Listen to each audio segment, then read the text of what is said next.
Okay guys, I have another epic story from the farmer's market for you guys. So, in December, I did a holiday farmer's market and I don't waste any of the quail when I process it.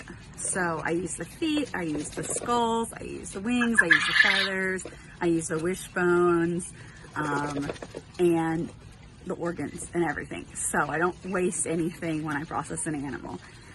So I usually have keychains and stuff like this, or holding the claws, holding like jewels or rocks. And so I had on these earrings that were just the skulls, and kids came over and they saw the claws and they were like touching them and stuff. So this one little kid comes over and is touching everything. And all of a sudden the mom comes over to see what the kid was looking at. And the mom sees it, grabs the kid by the head, turns the kid, and goes, "Oh, no, no, no, no, no, no," and just takes off. It was the funniest, most awkward.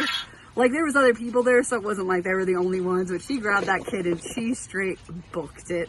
I just think it's so funny that you just never know how people are going to react. Usually when I explain that I have stuff like this, because when I process an animal for meat, I don't want to waste the rest of it, that people are usually really appreciative of the fact that I'm not wasting the rest of it.